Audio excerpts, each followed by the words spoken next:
কালকে আমাদের মাননীয় সংসদ সদস্য শাহজাহান চৌধুরী বললেন আজকাল ফতুয়া টতুয়া নেওয়ার জন্য হাটহাজারী, পটিয়া এবং লালবাগে যেতে হবে।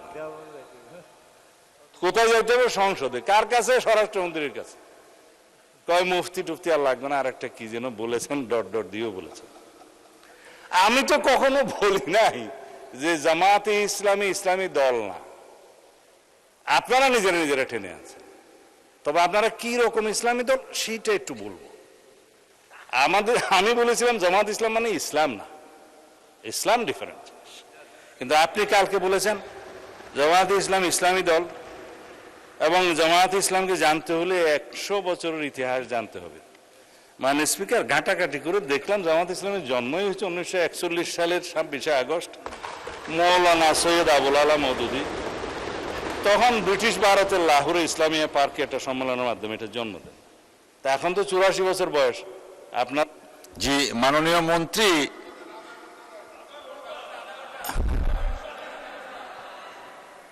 মাননীয় মন্ত্রী, আপনার নিজের কনস্টিটিউয়েন্সি এবং অন্যান্য বিষয় সবকিছু মিলিয়ে বলার জন্য 6 মিনিট দেওয়া হলো আপনাকে। যাই হোক, এই 100 বছর তো নাই, এখন 84 বছর। 100 বছর হইতে হইতে আমি অন্তত বাঁচবো বলে মনে হয় না। তা এখন বলে ফেলি, হ্যাঁ না বালাকোট এখানে নাই জনাব, এখানে আমি বলি। কিন্তু আপনারা 1947-এর দেশভাগের পরে জামায়াত ইসলামী হিন্দ নামে একটা শাখা হয়েছে। কারণ আপনাদেরটা তো এটা অনেকটা আন্তর্জাতিক সংগঠনের মতো, জামাত ইসলামী পাকিস্তান, জামাত ইসলামী হিন্দ, জামাত ইসলামী বাংলাদেশ। কদিন আগে না কেবল আপনারা বাংলাদেশ শব্দটা আগে আনছেন, বাংলাদেশ জামাত ইসলামী আনছেন। এখন 1947-এর সময়ে আপনারা ইতিহাস বলছেন আপনারা পাকিস্তান চান নাই। এটা ঐতিহাসিকভাবে হইতে পারে, ভুল হইতে পারে। এখন 1971-এ ফির আপনারা বাংলাদেশ চান। আবার 1979 সালে শহীদ রাষ্ট্রপতি জিয়াউর রহমান ধর্মভিত্তিক রাজনীতির অনুমোদন করলে আপনারা আবার জামায়াত ইসলামী বাংলাদেশ শাখা নামে শুরু করলেন। আইডিয়াল, আচ্ছা আচ্ছা, তারপরে জামায়াত ইসলামী হয়েছে তো বাংলাদেশ হিসাবে। এখন আমি আর জম্মু কাশ্মীর আর আজাদ কাশ্মীরের 1953 আর 74-এ যাওয়ার দরকার নয়, ওখানেও 2টা শাখা আছে। আন্তর্জাতিক সংগঠন হওয়া ভালো, ফায়দা অনেক। তো এখন 71 সালের স্বাধীনতার সময় আপনারা আপনাদের ভূমিকা সম্পর্কে আইনগতভাবে কদিন আগে এখানে আইন করে পাঠ করে দিয়েছেন যে জাতীয় মুক্তিযুদ্ধ কাউন্সিলের আইনে যে তৎকালীন জামায়াতে ইসলামী স্বাধীনতা যুদ্ধের বিরুদ্ধে ছিল, আপনারা এখানে বসেছিলেন। এটা ফয়সালা হয়ে গেছে। আর আপনারা যে ইতিহাস বলতে বলেন 100 বছর ইতিহাস জানতে হবে, কেবল তো 79 আসলাম। 1986 সালে আপনারা হোসেন মোহাম্মদ এরশাদের আন্ডারে জাতীয় বেইমানির ইলেকশনে আপনারা যান নাই, আওয়ামী লীগের সাথে যান নাই।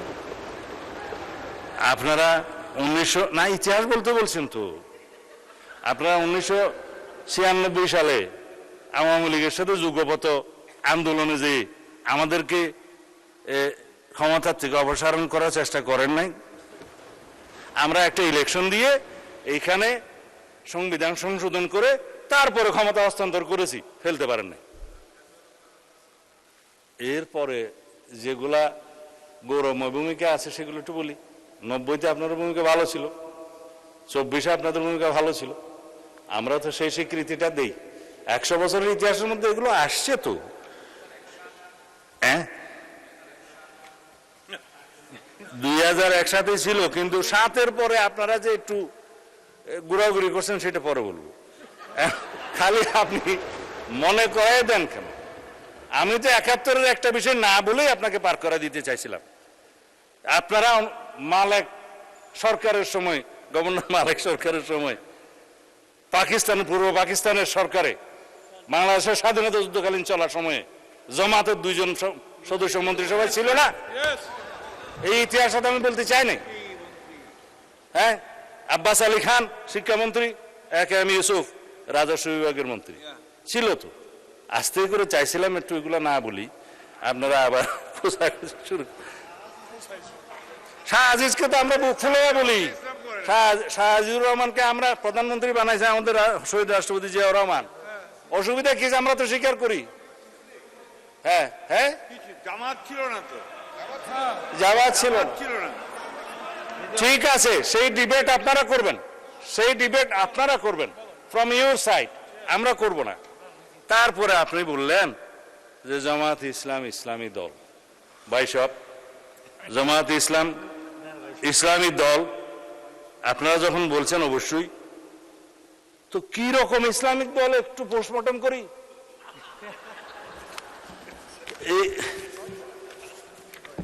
এইটা হচ্ছে আপনাদের নির্বাচনী ইশতেহার দলিল। এটার মধ্যে মনে হয় 93 পৃষ্ঠা আছে, খুব রঙিন রঙিন পেজ, দেখতে খুব সুন্দর। এখন আপনারা এই পূর্ণাঙ্গ বইয়ের কোথাও কি আপনারা বলেছেন যে আমরা শরিয়া ব্যবস্থা জারি করব, শরিয়া ভিত্তিক রাষ্ট্র ব্যবস্থা করব? করেন না। জবাব আপনারা দিন।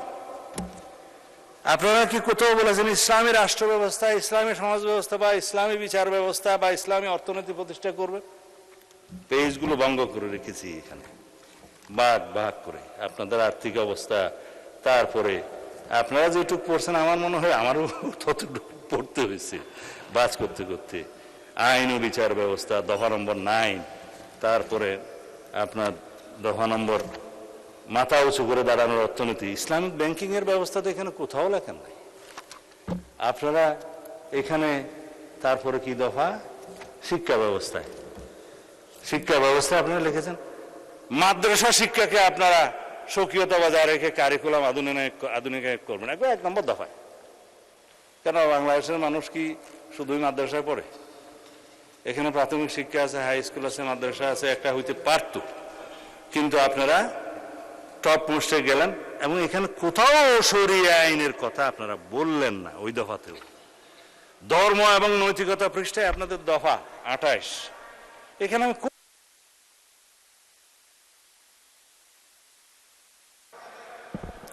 মাননীয় মন্ত্রী, আপনার স্পিচ অলওয়েজ ইন্টারেস্টিং, বাট আপনি 2 মিনিটের মধ্যে শেষ করবেন প্লিজ। 2 মিনিটস। যতক্ষণ চাই দিতে আমাদের থেকে কাটা যাবে না না না, সেটা হয় না মাননীয় মন্ত্রী। বলছেন তো এটা হ্যাঁ। কি বলতে চাচ্ছেন মাননীয় চিফ হুইপ?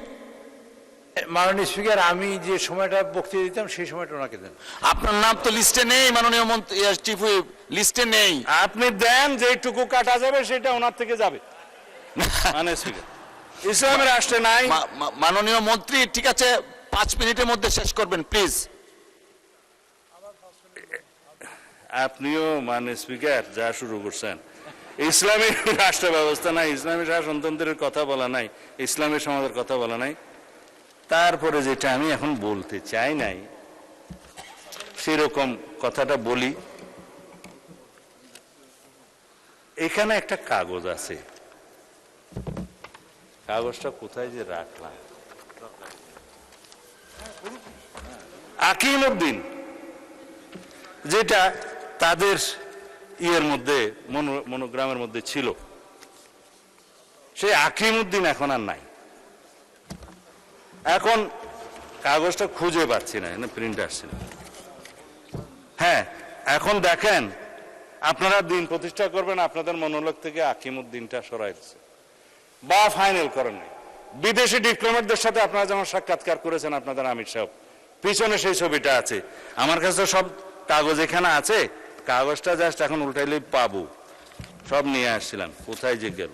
হ্যাঁ, তো সেই আকিমউদ্দিনটা এখন নাই।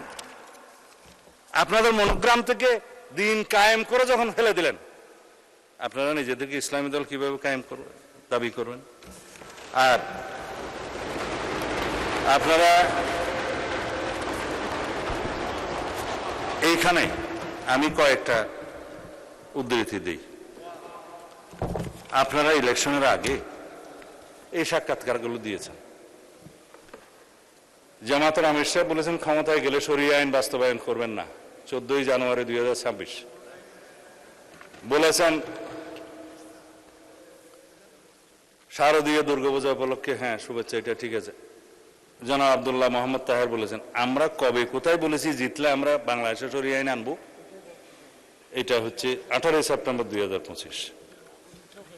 তারপরে রোজা এবং পূজার মুদ্রা রেপিট উপিট, সেটা তো আমার এক ভাইজান বলেছে, আমি এখন বললাম না যেহেতু উনি এখানে প্রেজেন্ট নাই। এখন আপনাদের যে সমস্ত বক্তারা এখানে বক্তৃতা দিয়েছে এগুলো বললে তো আপনারা কিছুক্ষণ, এগুলা আছে আমার কাছে, এগুলা কিছুক্ষণ পরে আপনারা ওয়ার্কআউট করতে চাইবেন, আমি আর বললাম না, কারণ ব্যারিস্টার শাহরিয়ার কবিরের বক্তব্য বলতে চায় না, তিনি উপস্থিত নাই। তবে আমার ভাই শাহজাহান চৌধুরী তিনি বলেছেন যে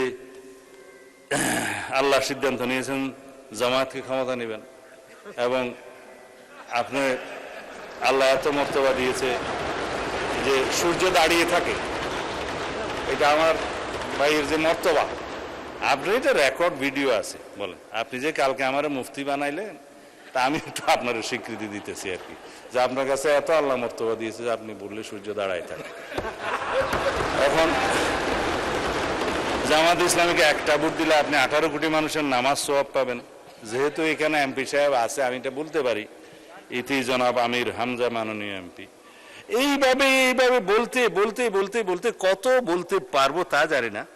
তবে আপনারা সর্বশেষ জেনে রাখুন, মওদুদ ইসলাম বনাম মদিনার ইসলাম নিয়ে একটা বই লেখা হয়েছে, এবং যেগুলো আকাবির, যারা মুরব্বীরা, কবির থেকে আকাবির আসছে আর কি, প্লুরাল, মওদুদি রচনাবলী প্রসঙ্গে আকাবিরদের পর্যালোচনা। এত কিছু বলবো না, যেহেতু মাননীয় স্পিকার সময়ের দিক থেকে খুব কিপটামি করতেছে, সেই জন্য। হ্যাঁ জি মাননীয় মন্ত্রী, জি আমাদের সর্বশেষ বক্তা ছিলেন জনাব মির্জা ফখরুল ইসলাম আলমগীর। তো মাননীয় মন্ত্রী, এলজিআরডি মন্ত্রী বক্তব্য রাখবেন না, ওনার জন্য 30 মিনিটস বরাদ্দ ছিল।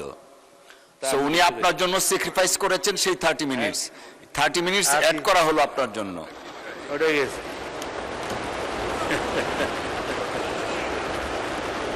মানে স্পিকার, মওদুদিবাদের মূল কথা হলো ইসমতে আম্বিয়া, মানে নবীগণ নিষ্পাপ, এবং সাহাবায়ে কেরামকে মেয়ারে হক বা সত্যের মাপকাঠি, এই দুইটা বিষয়ে তিনি সমালোচনা করেছেন, মানেন, যার কারণে যারা আকাবির মানে পর্যালোচনা করেছেন তাদের মধ্যে নাম বললেই উপমহাদেশে যাদের কথা সবাই চিনবেন, মৌলানা আশরাফ আলী থানভী সাহেব রাদিয়াল্লাহু আনহু, রহমতুল্লাহ আলাই, রহমতুল্লাহ আলাই। আর ভাই স্লিপ অফ টাং তো হইতেই পারে, তবে মোটামুটি আরবি কিছু জানি। রহমতুল্লাহ আলাই রাদিয়াল্লাহু আনহু সাহেব ইয়ের ক্ষেত্রে, সাহাবীর ক্ষেত্রে, ঠিক আছে। আপনারাও সবাই জামা কাপড়ে মৌলানা আর কি, আমরা কোট শুট পরে মৌলানা। দ্বিতীয় হচ্ছে শাইখুল ইসলাম হযরত মৌলানা হুসাইন আহমদ মাদানী রহমতুল্লাহ আলাই, হযরত মুফতি কিফায়াতুল্লাহ দেহলভী, মোহাম্মদ হযরত মৌলানা তৈয়ব সাহেব মাহতামিম দারুল উলুম দেওবন্দ, মৌলানা আব্দুল লতিফ মোহতামিম মাজহারুল উলুম সাহারানপুর, মাজার শাইখুল হাদিস মৌলানা জাকারিয়া সাহারানপুর। এইভাবে বলতে বলতে আরো অনেক বলতে পারি, সময়টা চলে যাবে। তাদের সবার অভিমত হচ্ছে এই বক্তব্য যদি মোল্লা মওদুদি সাহেবের না হয়ে থাকে ঠিক আছে, যদি প্রতিষ্ঠিতভাবে হয়ে থাকে তাহলে আপনাদের বক্তব্য প্রয়োজন। সেই হিসাবে তারা বাংলাদেশে তো রীতিমতো আমাদের মুরব্বী মোল্লা মহিবুল্লাহ বাবুনগরী পরিষ্কার বক্তব্য দিয়েছেন যে জামায়াতে ইসলামী কোনো ইসলামী দল নয় এবং তারা ইসলামের ক্ষতি করছে। এগুলো আমি বলছি না, আপনারা যেহেতু পাতা উল্টিয়েছেন সেই জন্য আমাকে বলতে বাধ্য, আমার মতামত নয়। তবে আপনারা ইসলামী দল, আপনারা নিজেরা দাবি করেন, কি রকম ইসলামিক দল সেইটুকু শুধু আমি কিছুক্ষণ আগে একটু বয়ান করছিলাম। সুতরাং যেখানে আপনারা আকিমউদ্দিন প্রতিষ্ঠা রাখতে পারেন না, সরিয়ে ফেলেছেন, আবার আনলেও আনতে পারেন, অসুবিধা নাই, এটা ভোটের জন্য হয়তো সরাইছেন। আর আপনারা কোথাও সরিয়ে আইন বাস্তবায়ন চান না। আপনারা ইসলামী ব্যাংকিং প্রতিষ্ঠার কথা আপনাদের ইশতেহারে বলেন নাই। আপনারা ইসলামী সমাজ ব্যবস্থা, ইসলামী অর্থনৈতিক ব্যবস্থা, ইসলামী বিচার ব্যবস্থার কথা কোথাও বলেন নাই। তাহলে আপনারাই বলুন ভাই সাহেব, আপনারা কি রকমের ইসলামিক দল? এইটা আমাদের জানতে ইচ্ছে করে। এটা কোনো বিতর্ক নয়, এটা বিতর্কটা আপনারা তুলেছেন বলে আমাকে জবাবগুলো দিতে হয়েছে। তো এই ফতোয়া দেওয়ার জন্য ফতোয়া আলমগীরিও মুখস্থ করতে হয় না, মুহাদ্দিসও হতে হয় না, পটিয়া হাঁটাজারিতেও যেতে হয় না, এগুলো সাধারণ জ্ঞান। তা আশা করি বাংলাদেশের জনগণের সাথে আপনারা ট্রান্সপারেন্টলি, স্বচ্ছভাবে আপনারা যা তাই আপনাদেরকে প্রকাশ করবেন। আপনারা যা নন সেটা নিয়ে আপনারা জনগণের সামনে অবশ্যই কোনো রকমের দ্বিচারিতা করবেন না। আমি প্রতারণা শব্দটা বলি না, কারণ এটা একটা আনপার্লামেন্টারি ওয়ার্ড।